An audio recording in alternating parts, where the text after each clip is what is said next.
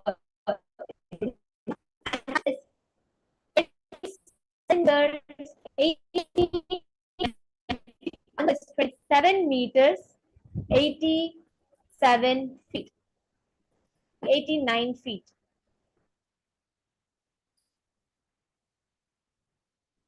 Okay, see so many answers. See, I request one thing.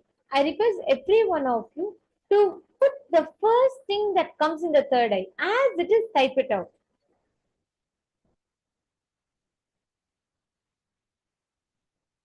It is 27 meters and 89 feet. My Istak has posted a series of numbers. Okay. Ma Kerin Shivanatarajan, you're very close. It is 89 feet and you saw 81 feet. That's excellent, Ma. That's how you start manifesting. See, that's how it starts. Slowly you will start getting more and more precise. My Ivana Grebner, it's 27 meters and you saw 30 meters. That's close.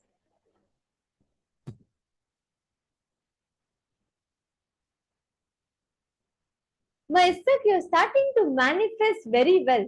Actually, I'm noticing you're getting the answer very close. Once again, this is 27 meters and you saw the number 24. Even in the previous round, you saw the number that is very close. Just now, Ma, continue to manifest and wait for a few more seconds. Actually, your third eye will go on getting clearer and clearer and clearer. You will start seeing the answers in more details. Okay, great. Dario Trujillo, Aya, even you saw 23 meters and this is 7 meters and that's very close, Aya. That's beautiful. Again, this is how it continues. You just go on manifesting, you will start getting more and more precise. Great. We will be continuing to manifest this in the further and further rounds of it. Now understand whether you get the answers right or wrong. The more and more you manifest this power, you will start actually applying the science of Paramashivatva, your higher existence in life. Now, it is time for all of us to enter into the next session of further. We all learned about who is Sadashiva Murti. Okay? Now, in the next session, let us understand about the Panchakrityas of Sadashiva. What are the cosmic actions of Sadashiva? Why it is Godel and not God? Let us now understand and let us now listen to the revelation.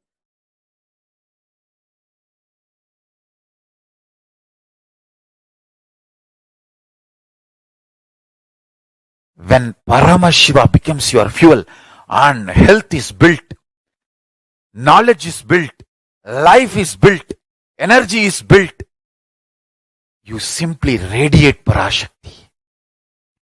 It is eternal, I tell you. Just this one understanding. Do not have time-based fear and greed as your fuel, and do not be lazy, dull, dead, bored, depressed. Neither be negative nor be neutral. Fly, come on. It is time. Fill Paramashiva's fuel to you. Paramashivatva's fuel. Let's fly. Understand? Running due to money or lust or fear or greed, Maya matrix is also stupidity. It is negative. Same way, not running, just dull, dead, depressed, bored, tired, lazy. That is also wrong. Fill yourself with this understanding of Paramashiva. How all the Panchakritya, 5 actions in the 5 phase, PHASE. So 5 action in 5 phase. 5 PHASE is FACESS. So 5 phases of Paramashiva put together is 25 phases. So listen. When you meditate, all this is happening now. The kind of the energy awakened in you. Only for the Blessed One, Paramashiva reveals himself this detail. Even if you hear, only if you declare integrity to Paramashiva, he will make you understand it visually, even be able to cognize this. Whoever is able to cognize this and feel connected, you are initiated by Paramashiva. Paramashiva is directly blessing you and manifesting through you. Understand?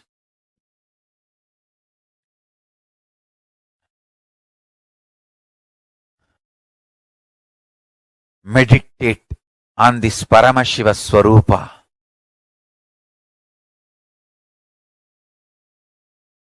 Paramashiva beyond forms and formlessness, manifesting as Mahasadashiva Swarupa with 25 heads and 50 hands and 75 eyes and beautifully with Parashakti, Manonmani. Meditate on this being with this understanding of 25 dimensions of Paramashiva. Om Satyo Jatam Prapatyami Satyo Jataya Vai Namo Namaha Bhave Bhave Nati Bhave Bhavasvamam Bhavodbhavaya Namaha Vamadevaya Namo Jyeshtaya Nama Sreshtaya Namo Rudraya Nama Kalaya Nama Kalavigaranaya Namo Balavigaranaya Namo Balaya Namo Balapramadanaya Nama Sarvabhuta Damanaya Namo Manonmanaya Namaha Akorebhyo Takorebhyo Gora Gora Darebhyaha Sarvebhyo Sarva Sarvebhyo Namaste Astru Rudra Rubebhyaha Tatpurushaya Vitmahe Mahadevaya Dhimahi Tanno Rudra Prachodayat Isana Sarva Vidyanam Ishvara Sarva Bhutanam Brahmatibatir Brahmanotibatir Brahma Shivo me astu sada Shivom.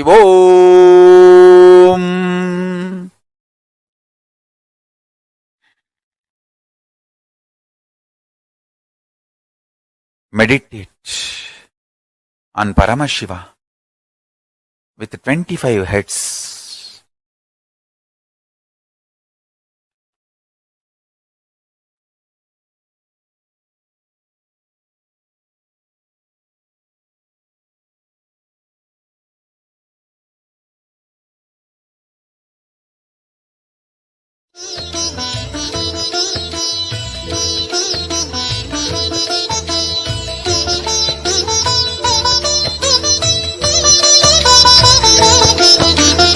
ஏகதயாநிதி ஈஸ்வரனாம் நம ஈன்றவள் சூலுக்கு காவலனாம் சாஸ்வதமானவன் ஈஸ்வரனாம் நம் சாகச செயலுக்கு மூலவனாம் சிவபெருமான் யுக சுகம் தருவான் வழியுரைத்து நல்ல வரம் தருவான் சன்னதி வந்தோர்க்கு நிம்மதி தந்தாளும் ஈசனை நேசனை போற்றிடுவோம் நடன சபேசன் திருவருள் நாடி நடப்போம் நடப்போம் மதுரை பதி தேடி.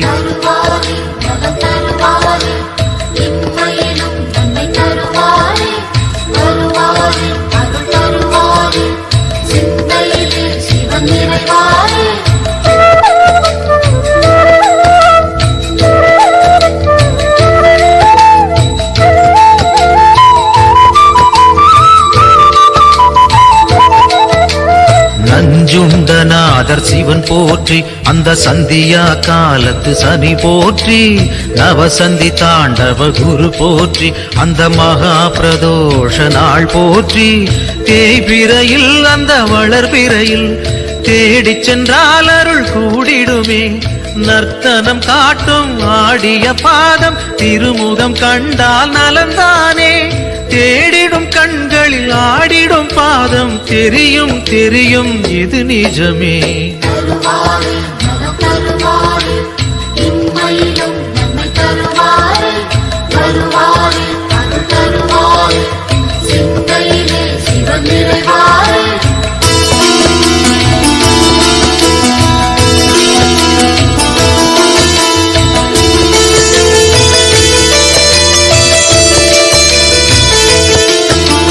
கனலென மூழ்வது சிவன் தேகம், பெரும் கருணைக்கு ஈடு அவனாகும். ஐந்தனானது பிரதோஷம், நல்ல சுபிட்சத்தை அருள்வது பிரதோஷம். பௌர்ணமியில் சிவ பூஜை செய்தால் சிவனவனின் அருள் நம்மை சேரும். ரிஷபத்தில் தோன்றும் ஈஸ்வரன் கோலம் பார்த்திட கூடிடும் சந்தோஷம். திருநீரு பூசி திரிசூலம் தாங்கி இறைவன் அருள்வான் கோடி வரமேந்தி.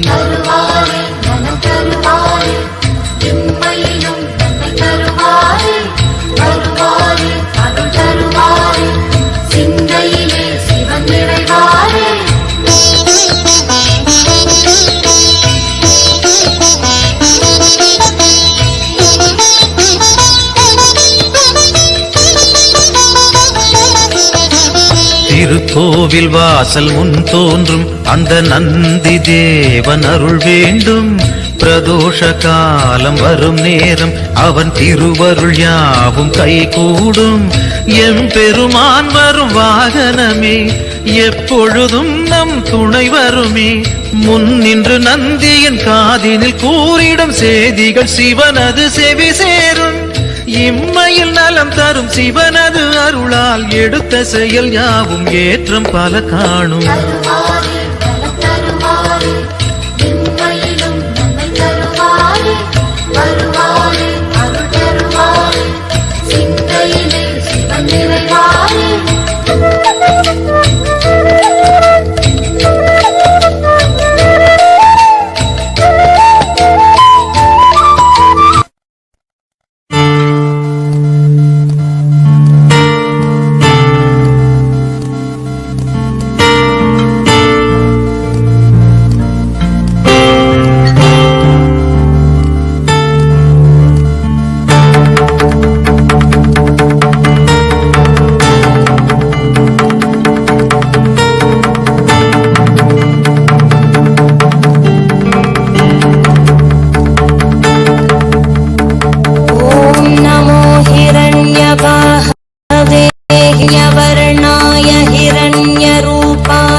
अंबिकापतये उमापतये पशुपतये नमो नमः।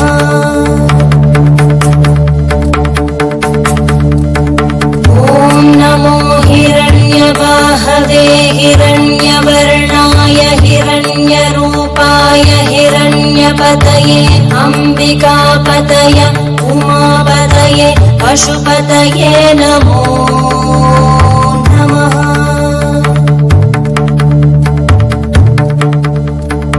ॐ नमो हिरण्यवाहवे हिरण्यवर्णाय हिरण्यरूपाय हिरण्यपतये अंबिकापतये उमापतये पशुपतये नमो नमः।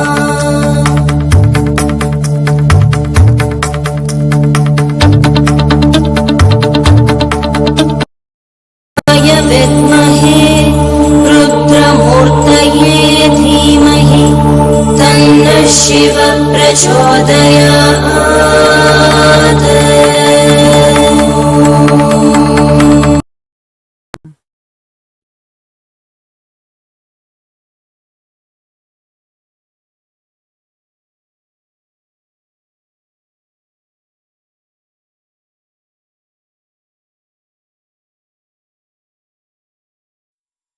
I'll tell you.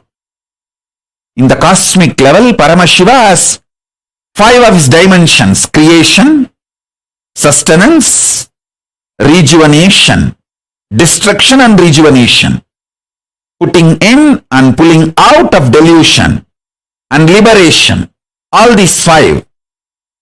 In your microcosmic life, in your Pindanda microcosmic level, you play the same game. Every day, the new cells getting created, new organs getting manifested in your body is your creation. All of you need to know, including your brain. Everything gets newly created. New cells are created every minute, every second. This is your creation. In microcosmic level, in macrocosmic level, the planets which manifest planets are getting created. In microcosmic level, the cells are created.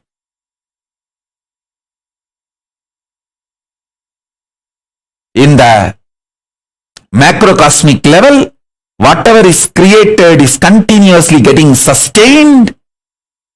In microcosmic level, the body you create is getting sustained. The life you manifest is getting sustained by you.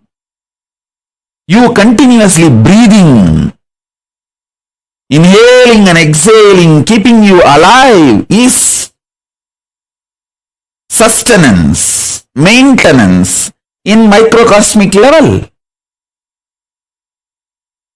In the macrocosmic level, destruction, rejuvenation, samhara is black holes swallowing big bangs. In the microcosmic level, the old cells getting killed and new cells getting formed is rejuvenation, samhara.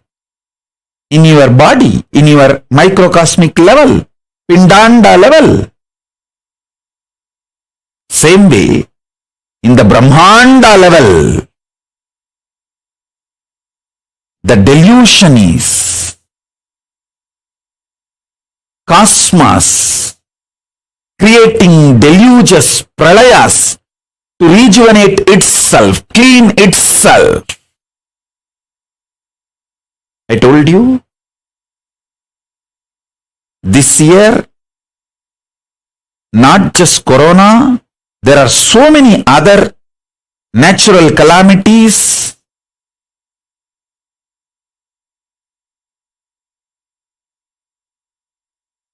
To clean the collective negativity will happen. This deluge, pralaya, will clean up a lot of collective negativity. You can see the heat wave all over the world. All the Panchabhutas playing and aligning itself. In the cosmic level, this is the delusion, Throbhava going on. In the macrocosm, Pindanda level, you forgetting your existence as Paramashiva, higher reality, falling into the nightmares and going through, is the small scale Throbhava. Delusion in the Pindanda, microcosmic level you go through. In the cosmic level, Brahmanda level, liberation, anugraha is Paramashiva himself manifesting as this Nijavatara Nithyananda and making this Kailasa happen.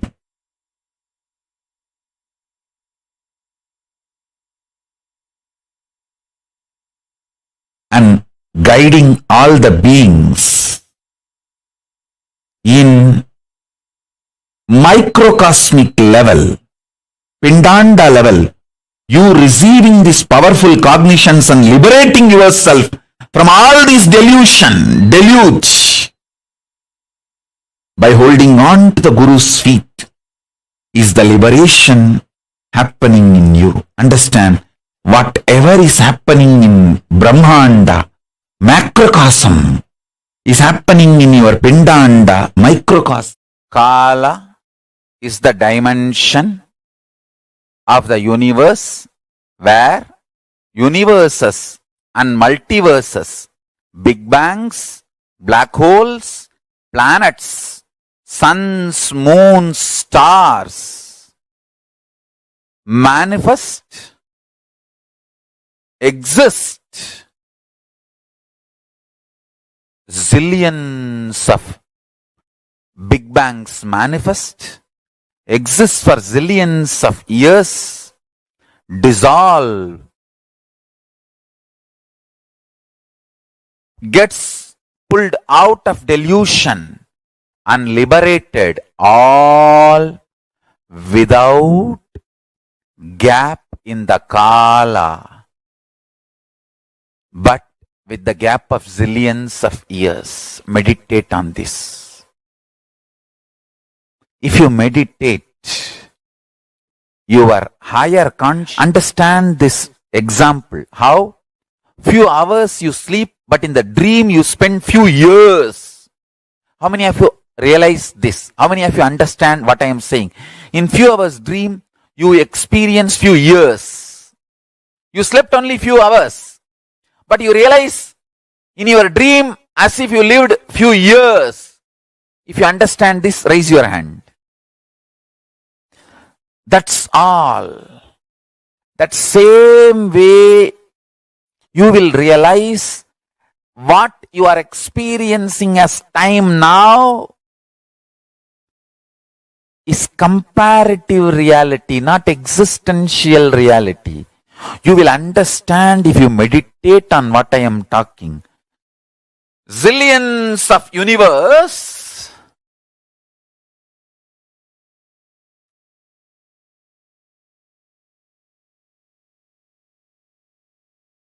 manifests, exists for zillions of years, dissolve, gets pulled out of delusion, gets liberated without time gap.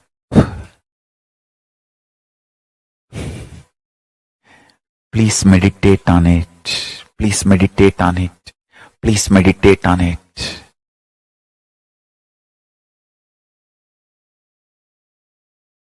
I request you sincerely to meditate on it, and I commit with you, I'll give you the click. Because I know the way Paramashiva is manifesting, he is really too sincere about your initiation. You getting initiated and realizing this truth.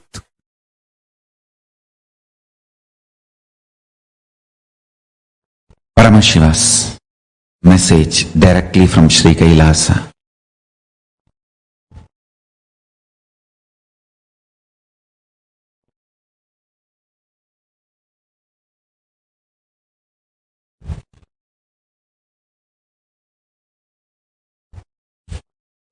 Existence of Ishwaratva is nothing but the decision to own up the principle of creation, principle of sustenance, principle of rejuvenation, principle of delusion, principle of liberation in your existence. Understand? If you own up What you created, you sustained, you destroyed or rejuvenated, or you put yourself in delusion or freed from delusion, or from which you are liberated or liberating, want liberation. If you own up these 5 principles of your life, you become Ishvara for you. If you own up these 5 principles for a group of people, you become Kulapati to them, Ishvara to them. If you own up for a large number of people, you become Mandaleshwara. If you own up the same 5 principles for a Mahamandala, you become Mahamandaleshwara.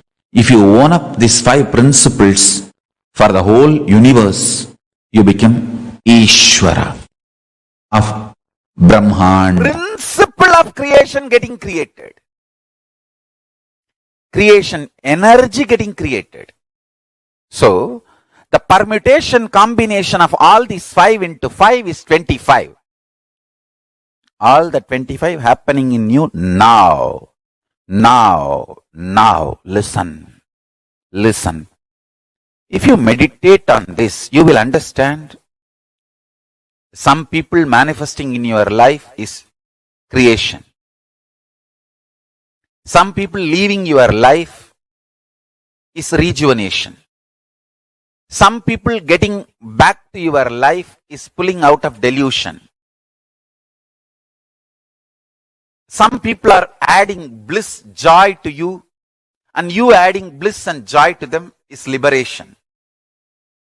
All this, understand, whether it is people, places, object, health, anything you experience, it is all just the 25 principles manifesting, happening in you. If you are fighting with that happening, you are Jiva. If you are master of that happening, you are Shiva. If you sit now and complete with all these 25 happenings in your life, internally, externally,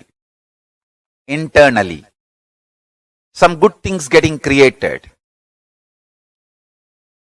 Some things which you think as good getting destroyed, rejuvenated. Some things getting pulled out of delusion. Some things getting liberated. Listen carefully. Everything happening in you is auspicious. If you understand that, you are Shiva.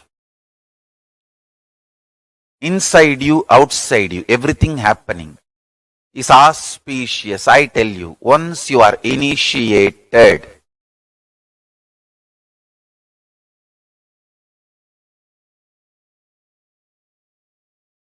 once you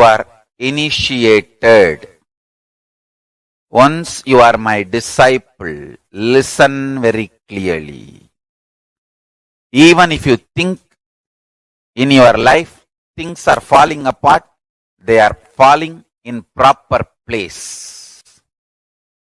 Understand?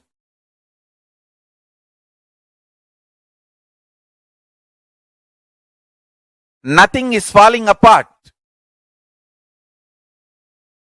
They are all falling in place.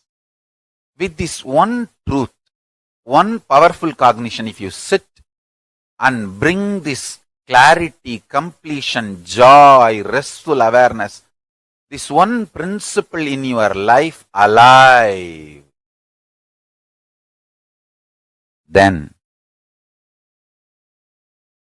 you are free from death. You are free from death. Listen, I really want each one of you to do this homework, this exercise.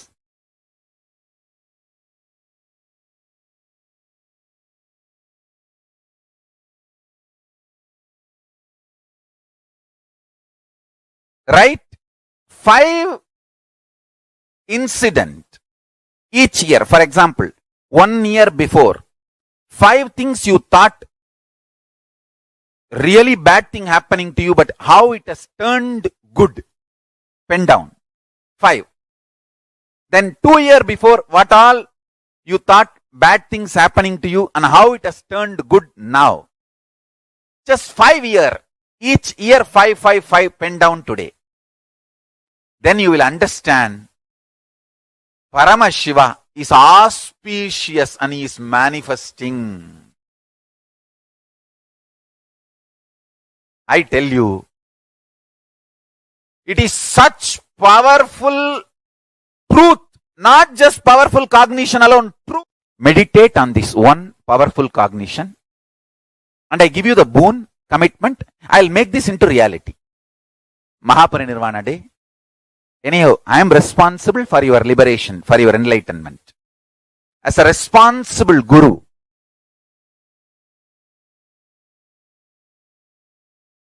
I give you this powerful cognition. Whatever is happening is auspicious.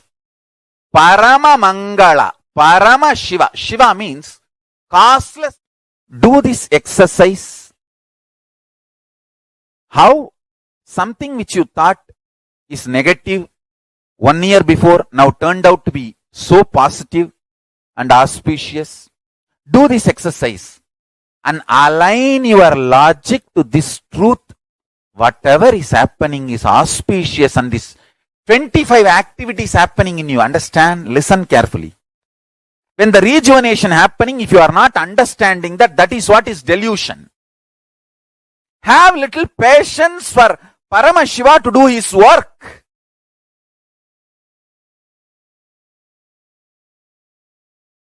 Two years before, the situation I was telling that almost all doors were looking like closed.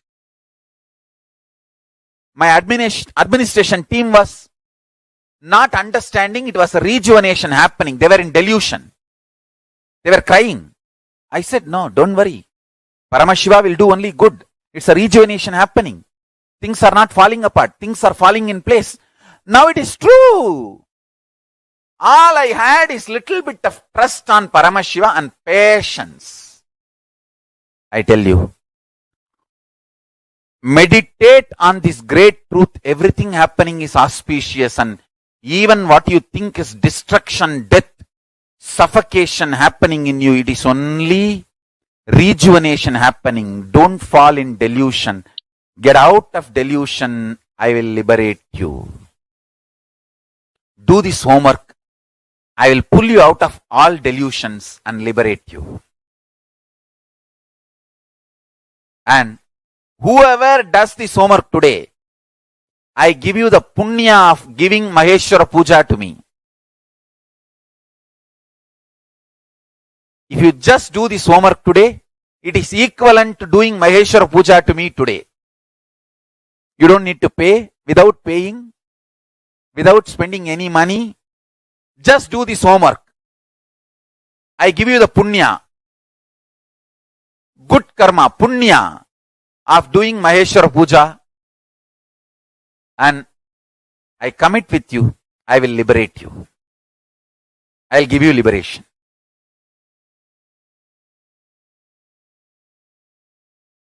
Just do this one homework. Bend your logic to this powerful cognition by internalizing whatever is happening is auspicious.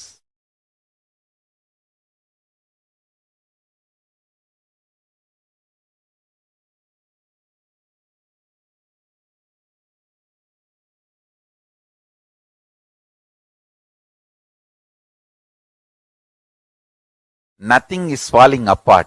Everything is falling in place.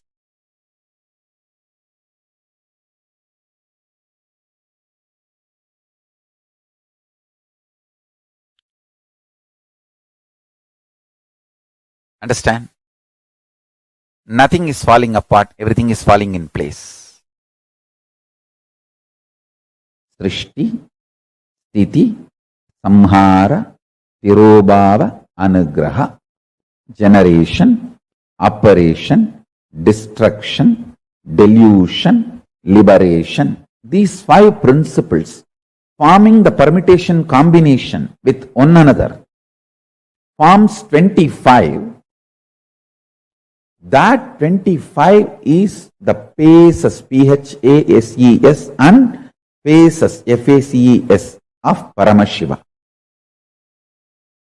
Listen, if you have 25 heads and your conscious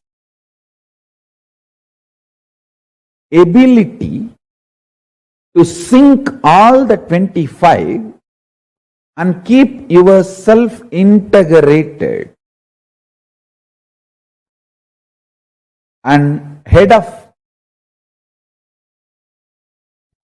all 25 and keeping all 25 under your control, that is what I call conscious elasticity. Like you have 25 head, it means you need a very strong neck muscle. If you have a jata, you will understand how important it is to have a strong neck muscle. Understand? All of us are doing these 25 activities. You are creating, maintaining, maybe in small scale, destroying, putting in delusion, pulling out of delusion, liberation. All of us are doing. See, when you give a consolation, a loving smile, or a simple loving hug to a friend, you are liberating that person from suffering.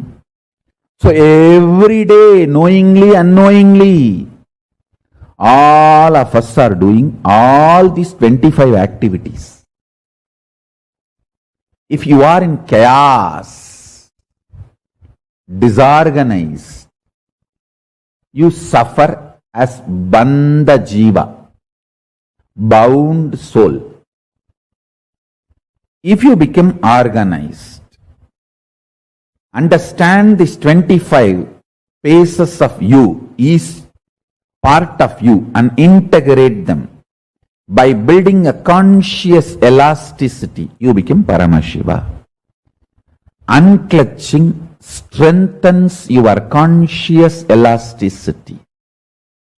Your ability to be a creator or rejuvenator or liberator or destroyer or deluder, all your dimensions will be in sync if you know how to be unclutched.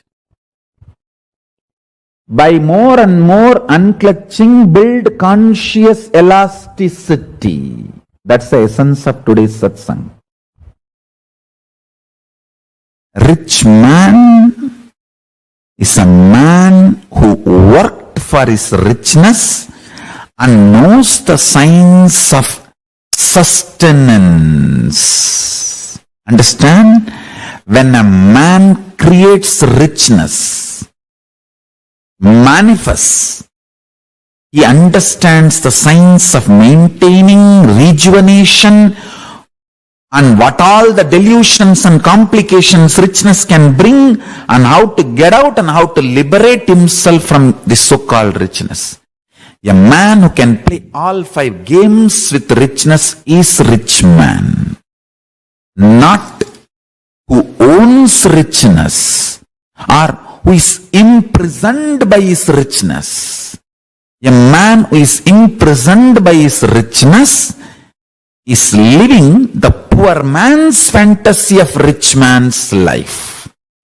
If you have richness and still you have insecurity and complications and incompletions about richness in any form, you are only living the poor man's fantasy of rich man's life. If richness is giving you complete completion and liberation, you know the creation principles of richness and sustenance, principles of richness and rejuvenation, principles of richness and pulling out of delusion from any of the incompletions related to richness and liberating yourself from richness. If you are completely complete about your richness, you are a rich man.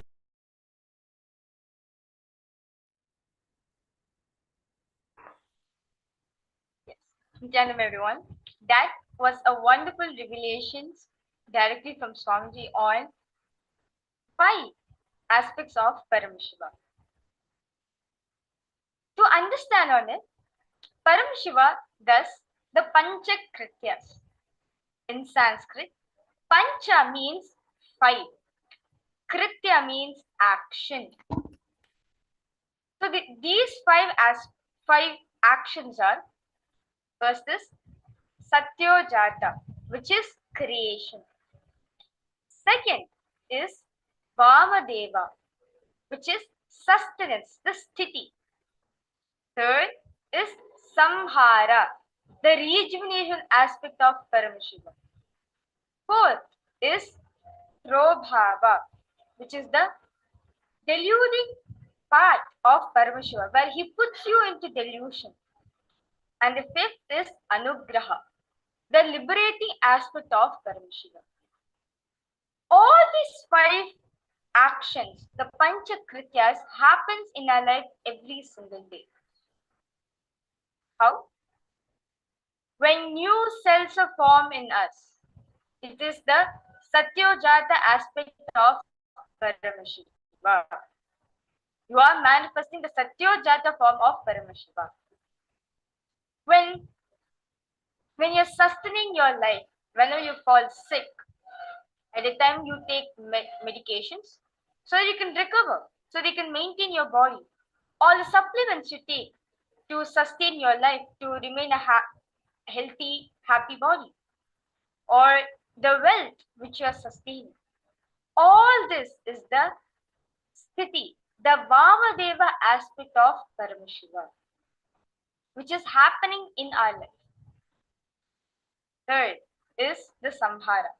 Whenever you fall sick, or whenever your cells are rejuvenating themselves, that is the rejuvenation aspect of Paramashiva, the Aghora aspect of Paramashiva, where it is rejuvenating your whole body. Each time you fall sick, you are rejuvenating yourself.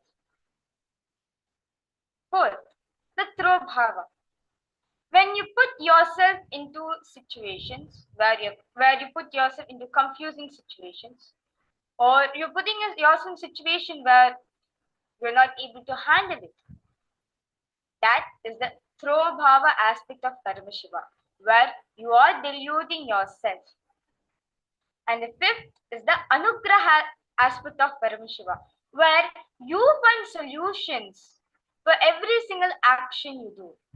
Whatever happens in your life, you are doing it from a liberating cognition.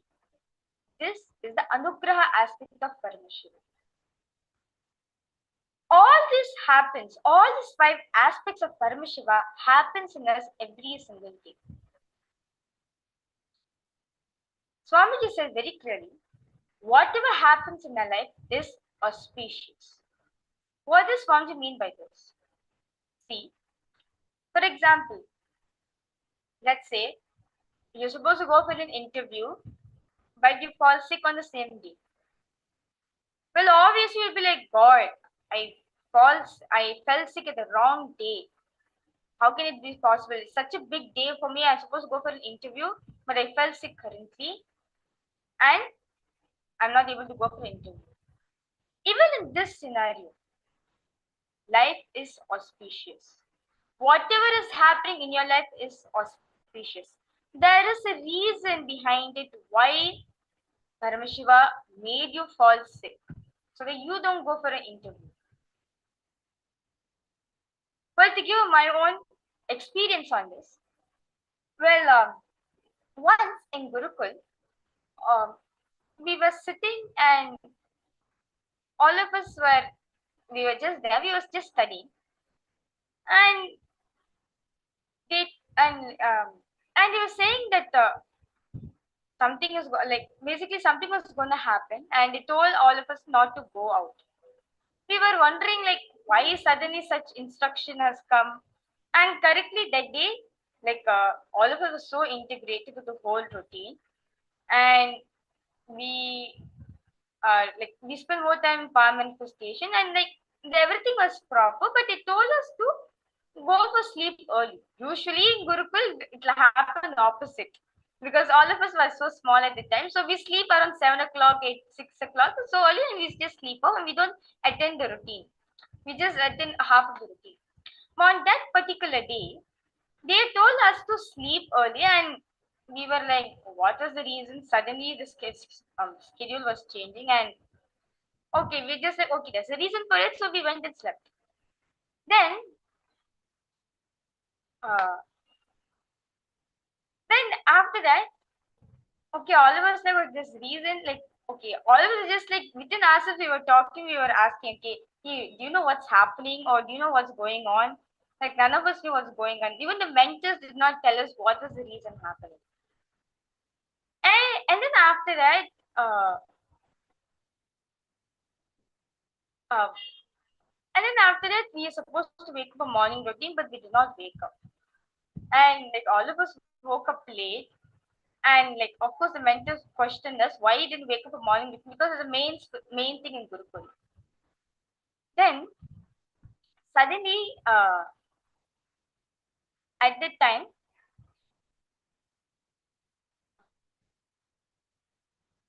suddenly at that time, uh, we got a news saying that correct when you guys were sleeping, like the police were there around the campus, and they were finding whether we have been woken up very late, like whether we have woken up so early. Because at that point of time, persecution was going on. So at that time, they came to check whether anything wrong was happening. And correctly at the time when they entered the campus, they found us sleeping. So then all of us understood that hey, there's a reason why Swamiji makes this happen. When the police came, we were sleeping. So basically, now the police are convinced that nothing is happening in Gurukul, nothing is happening in Gurukul, and we are completely fine, and we're only living an authentic based lifestyle, which is given by Swamiji, and we are not being tortured. We are being very happy. So we took it in that way. See, anything bad which is happening in your life, not exactly anything bad, anything which does not go in your way. There's a reason why Paramashiva made it happen in your life. It can even be strengthening your life, or it can even be something bad is going to happen. Let's say Paramashiva has kept you away from it. So you will know the full picture, and you will know how to act based on it. So every single action you do is auspicious. Pen down.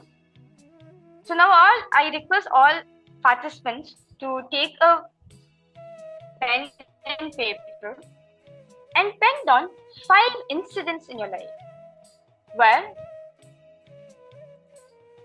which happened 5 years ago.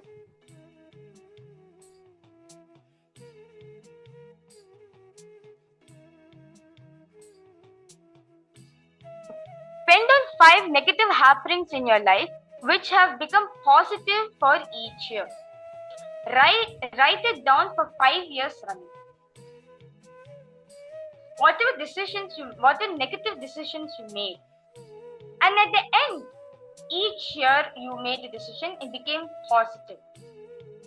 Write it for at least 5 years. In other words, for the past 5 years, write 5 incidents in each year where you thought something really bad is going to happen. Something really bad is going to happen to you, but it turned out to be good. Write down those incidents, at least 5.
Okay, so now all of you have written now.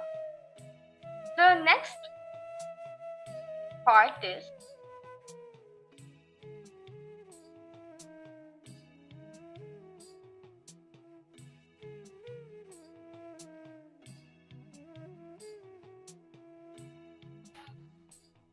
first, in the past 1 year, you penned on 5 incidents which you thought were really bad, but how it turned out to be good.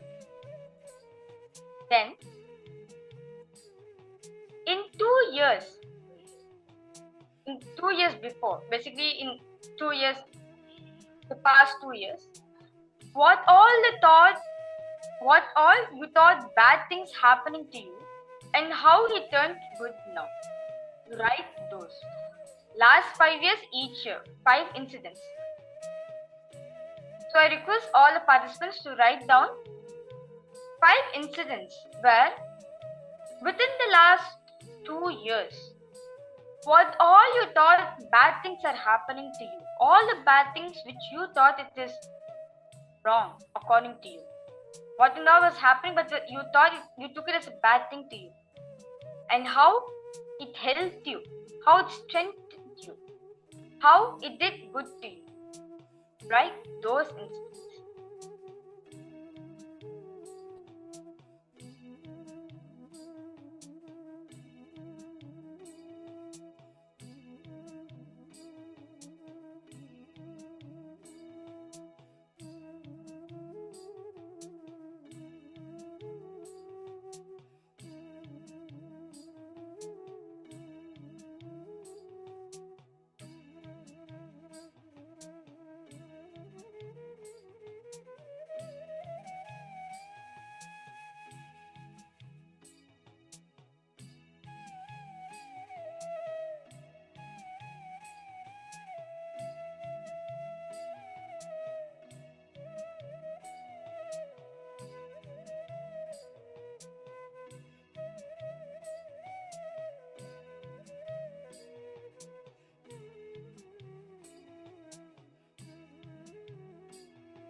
Understand that whatever is happening in your life, it is just to empower you.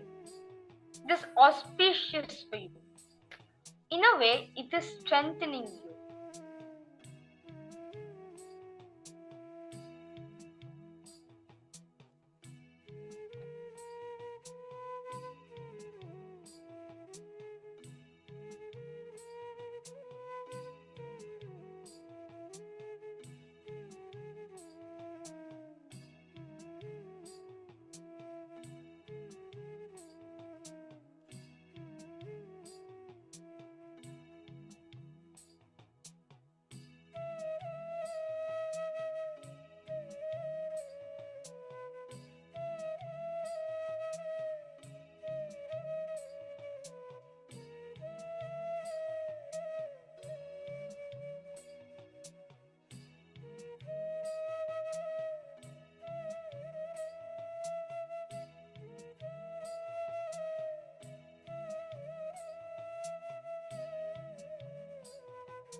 See, now all of you understood that anything which you thought which was negative in your life, at the end of the day, it strengthened you. It did good to you. This gives us a cognition that whatever happens in your life is auspicious. Your life is designed by Paramashiva. Yes, it is already written. You're just enacting it. When you're in the space of oneness with Paramashiva, whatever action you're doing, it's auspicious. Whether you think it is negative for you, whether you cognize it as negative or positive, but it is auspicious. At the end of the day, every action you do, whatever life is teaching you, is auspicious. It is to empower you. It is to make you realize that you are Paramashiva. Whatever happens in your life is auspicious because you are Swamiji. For Swamiji, every single actions he takes, it is auspicious. We all know that.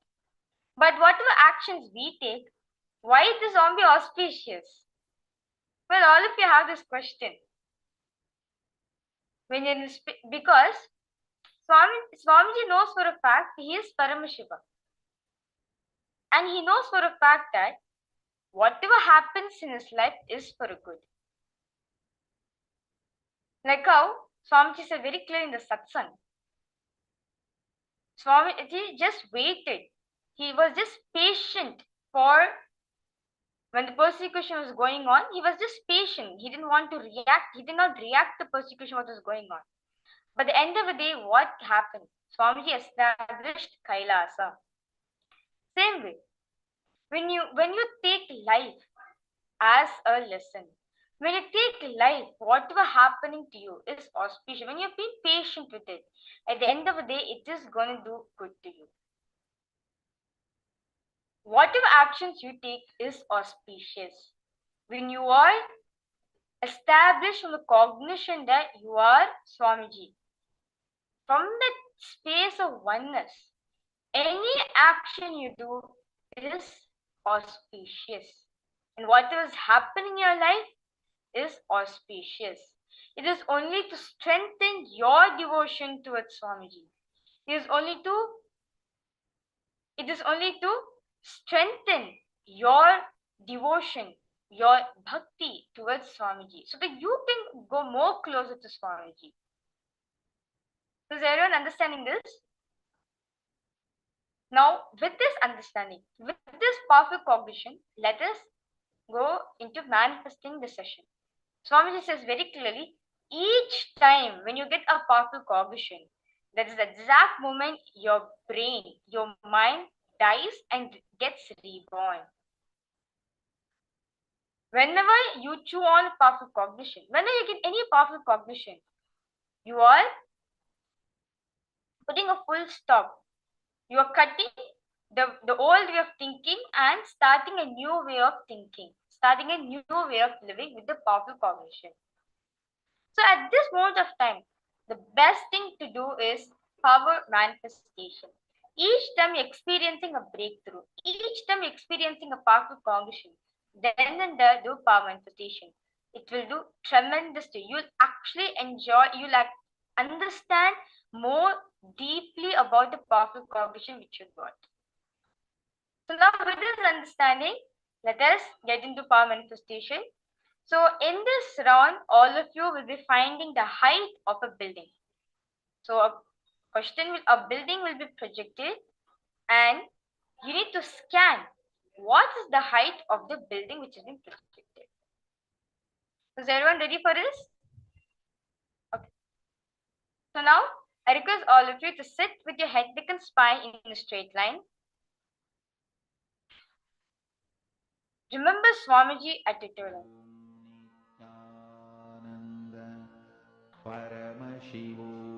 You want the perfect cognition that whatever happens in your life, whatever is happening to you is auspicious. It is only to it is only to empower you.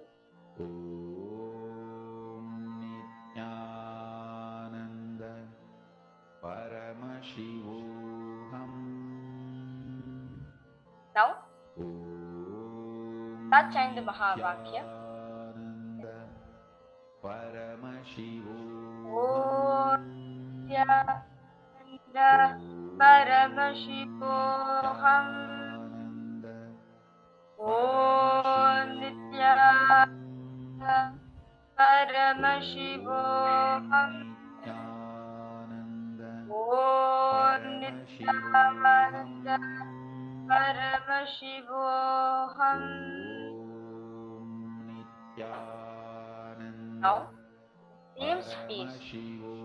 A picture of a building is being projected for all of you. Just absorb this picture into your inner space and into your head.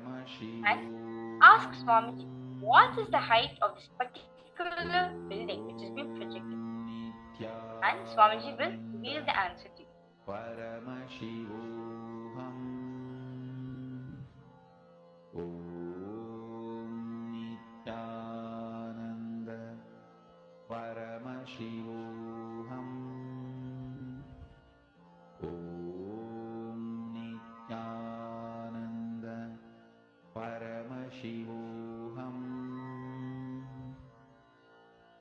Om Nithyananda Paramashivoham. Om Nithyananda Paramashivoham. Om Nithyananda Paramashivoham.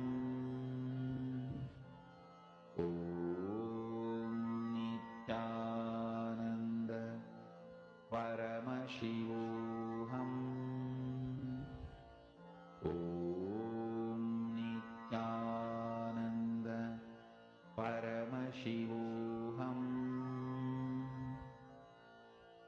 Om Nithyananda Paramashivoham.